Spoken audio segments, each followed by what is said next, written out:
Boa noite a todos, cumprimento a banca examinadora, ao professor Raimundo e a todos que estão presentes. Para mim é uma honra ter vocês aqui na minha apresentação do trabalho de conclusão de curso.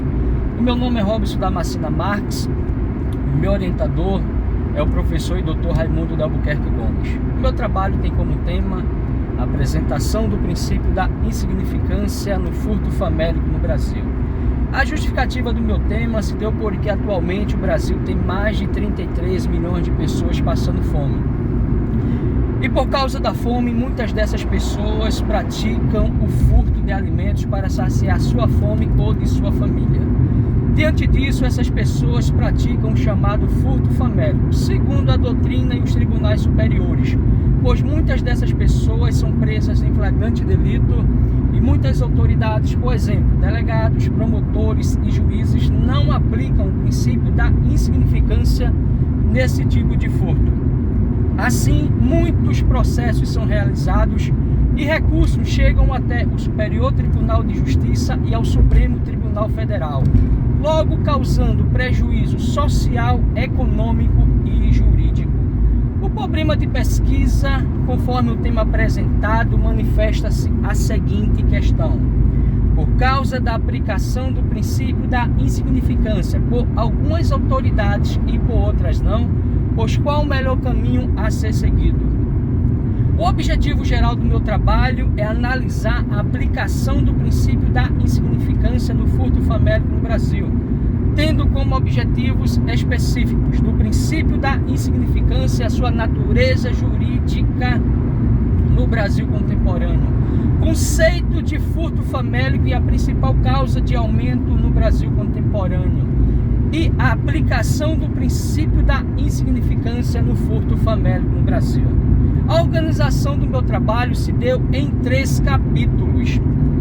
No capítulo 1, cabe destacar que o princípio da insignificância surgiu no direito romano e somente na década de 1970 é que ele foi incorporado ao direito penal pelos estudos de Claude Roxin, segundo Kleber Masson.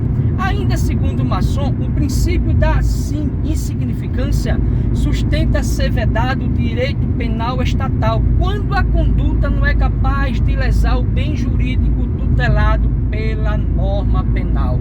Diante disso, para se aplicar o princípio da insignificância, é preciso preencher de forma cumulativa os 4 requisitos já pacificados pelo Supremo Tribunal Federal, sendo eles a mínima ofensividade da conduta do agente, a ausência de periculosidade social da ação, o reduzido grau de reprovabilidade do comportamento e a inexpressividade da lesão jurídica provocada.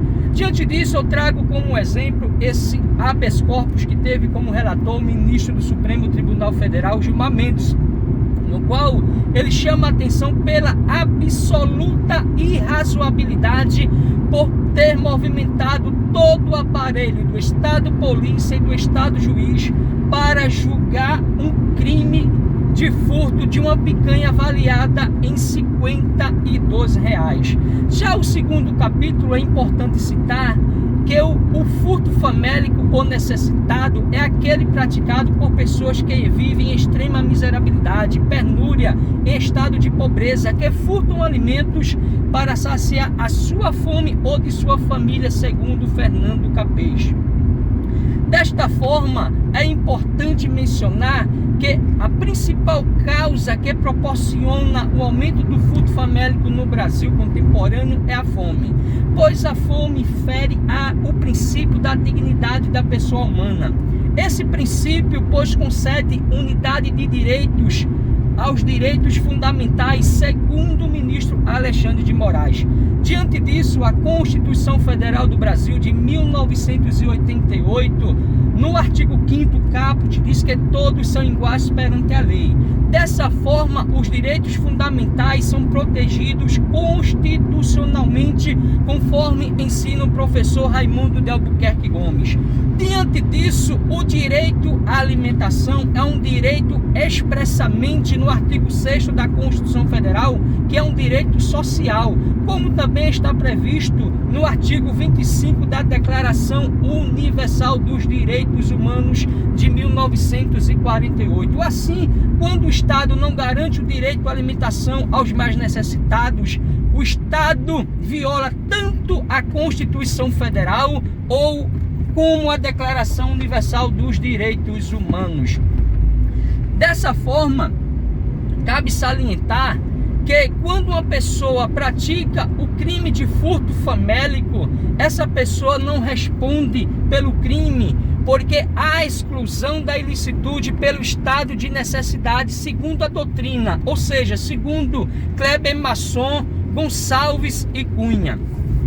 Dessa forma, quando o Estado não garante o direito à alimentação, que é um direito social expresso na Constituição, e uma pessoa pratica o furto famélico para saciar sua fome ou de sua família, o Estado tem sua parcela de culpa e de responsabilidade, segundo a teoria da coculpabilidade, conforme ensina Eugênio Raul Zaffaroni e Rogério Sanches Cunha. Já o capítulo 3º, cabe destacar a aplicação do princípio da insignificância no furto famélico no Brasil pelo Supremo Tribunal Federal. Aqui eu trago o exemplo de um habeas corpus no qual o relator, que é o ministro do Supremo Tribunal Federal, Luiz Fux, ele aplicou o princípio da insignificância numa tentativa de furto famélico. Assim ele disse que o princípio da insignificância subsiste ao furto famélico, logo são binômios inseparáveis. Além disso, cabe destacar que a aplicação do princípio da insignificância pelo Superior Tribunal de Justiça. Aqui eu trago essa matéria do site do STJ, no qual a 6ª turma do STJ trancou uma ação penal de 2 steaks de frango avaliada em R$4. Segundo o relator do habeas corpus, o ministro Rogério Schietti, ele chamou isso um absurdo, esse caso ter chegado até o Superior Tribunal de Justiça. Dessa forma, cabe destacar que quando não se aplica o princípio da insignificância no furto famélico, há prejuízo social, econômico e jurídico. Há prejuízo social porque muitas pessoas são presas em flagrante delito e essas pessoas sofrem com a prisão, assim como sua família. Há prejuízo econômico porque o preso gera custo para o Estado e para a sociedade. E na maioria das vezes, o custo do processo é muito superior ao bem subtraído, como exemplo os 2 steaks de frango. Dessa forma, há também o prejuízo jurídico, porque mobiliza todo o aparelho do Estado juiz para julgar crimes, furtos insignificantes, como exemplo já citado os 2 steaks de frango e a picanha do Supremo Tribunal Federal. Dessa forma, cabe destacar que algumas autoridades aplicam o princípio da insignificância no furto famélico e muitas outras ignoram. Logo é necessário que haja uma humanização dos delegados, promotores de juízes para resolver esse problema. Considerações finais. O presente trabalho teve como objetivo mostrar que, por não aplicar o princípio da insignificância no furto famélico no Brasil, por delegados, promotores e juízes, muitos processos são realizados e recursos chegam até o STF e o STJ, assim trazendo prejuízo social, econômico e jurídico. Dessa forma, o objetivo do trabalho foi alcançado. A finalidade do trabalho foi mostrar a principal causa de aumento de furto famélico no Brasil contemporâneo e que muitas autoridades insistem em não aplicar o princípio da insignificância no furto famélico. Ante o exposto, como há uma absoluta irrazoabilidade por não aplicar o princípio da insignificância no caso concreto, como a fome é a principal causa de aumento do furto no Brasil contemporâneo, como o Estado não garante o direito social aos mais necessitados, que é o direito à alimentação, como a falta de humanização dos poderes por não aplicar o princípio da insignificância, percebe-se que o melhor caminho a ser seguido é a aplicação do princípio da insignificância no furto famélico no Brasil, assim fazendo justiça para as pessoas que vivem extremo estado de pobreza. Por fim, segundo Joseph Jobbet, a justiça é o direito dos mais fracos. Aqui estão algumas referências bibliográficas utilizadas no trabalho. Obrigado à banca, ao professor Raimundo e a todos que estão presentes. Amém.